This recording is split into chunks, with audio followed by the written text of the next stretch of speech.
बच्चों let's read our question which of the following is true for telophase. Telophase के लिए क्या true है? A reformation of nuclear envelope Golgi nucleolus and ER occur.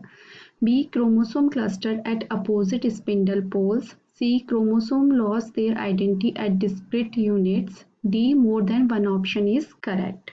तो हमारा जो की कंसेप्ट होगा वो क्या होगा? टीलोफेज। हमारे सेल डिवीजन जो माइटोसिस मियोसिस होते हैं उनकी आपकी कितनी फेजेस होती हैं? फर्स्ट होती है प्रोफेज, फिर होती है मेटाफेज, एनाफेज एंड लास्ट जो होती है वो होती है हमारी टीलोफेज। तो हमें जो टीलोफेज के बारे में हमें यहाँ पर बताना है। मोस्टली प्रोफेज के टाइम पर क्या होता है, न्यूक्लियर मेम्ब्रेन जो होती है वो डिसअपियर हो जाती है, न्यूक्लियोलस डिसअपियर हो जाता है। लेकिन टीलोफेज के टाइम पर तो वापस से ये रिफॉर्म होने लगते हैं। टीलोफेज में क्या होता है कि टू डॉटर सेल्स बनेंगी, टू आइडेंटिकल डॉटर सेल्स बन जाएंगी पेरेंट सेल से। टू आइडेंटिकल डॉटर सेल्स बन जाएंगी जिसमें कि क्या होता है, डुप्लीकेटेड जेनेटिक मटेरियल होता है, जिसमें कि डुप्लीकेटेड जेनेटिक मटेरियल प्रेजेंट होगा। ठीक है। अब इसमें क्या होता है टीलोफेज स्टेज में कि जब टू सेल्स बन गई, साइटोप्लाज्म भी डिवाइड हो जाता है, टू दोनों ही टीलोफेज के बाद साइटोप्लाज्म भी क्या होता है, डिवाइड हो जाता है दोनों डॉटर सेल्स में। और इसमें टीलोफेज स्टेज में आपके इस क्रोमोसोम क्लस्टर बन जाते हैं। ठीक है। इंडिविजुअल क्रोमोसोम जो होते हैं वो डिसअपियर हो जाते हैं। इंडिविजुअल क्रोमोसोम डिसअपियर मतलब वो दिखते नहीं है, उनके क्या होते हैं, क्लस्टर बन जाते हैं। एंड क्रोमेटिन मटेरियल जो है डिसअपियर मतलब नो लॉन्गर सीन। ठीक है। इसके बाद जो क्रोमेटिन मटेरियल होता है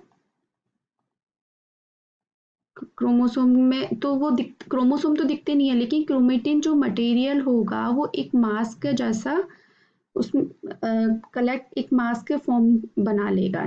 टेंड्स टू कलेक्ट इन ए मास, एक मास का जैसा फॉर्म बना लेगा chromatin.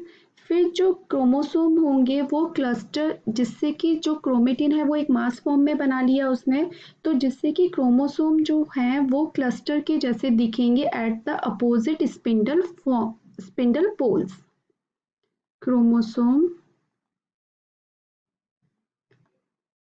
Chromosomes cluster at opposite spindle poles, opposite spindle poles। ठीक है। उसके बाद क्या होता है, अब वो क्रोमोसोम क्लस्टर जैसे हो गए तो their identity is lost as discrete elements. तो उनकी जो आइडेंटिटी है, देयर आइडेंटिटी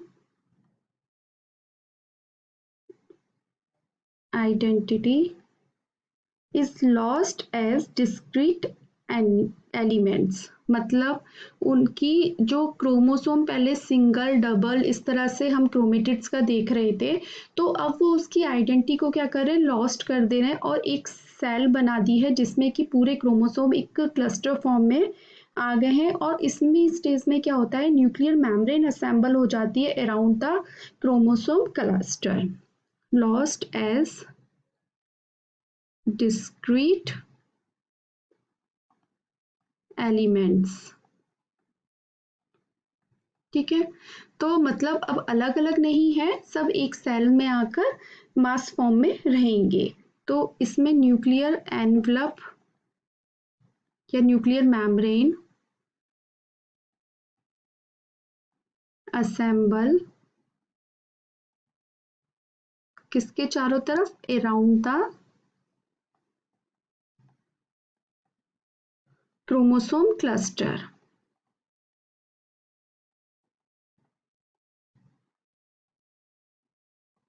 ठीक है, उसके बाद आता है कि न्यूक्लियोलस, गोल्जी कॉम्प्लेक्स और ईआर यानी कि एंडोप्लाज्मिक रेटिकुलम तो दोबारा से रीफॉर्म हो जाता है।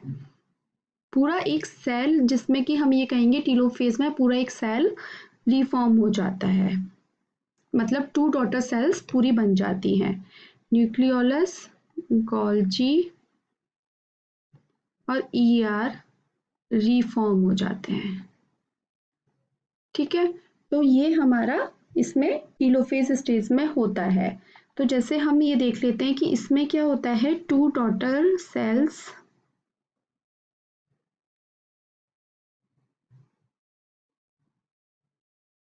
बन जाती हैं, जिसमें कि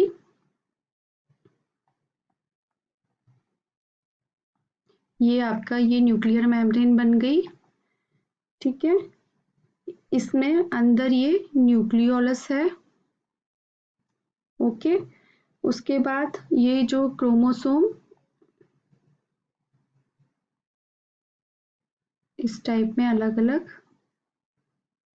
क्रोमोसोम जो है क्लस्टर के जैसे इसमें रहेंगे, और इसमें साइटोप्लाज्म वगैरह भी मतलब बाद में डिवाइड हो जाता है। तो हमारा क्या हो गया, ये न्यूक्लियर मेम्ब्रेन हो गई,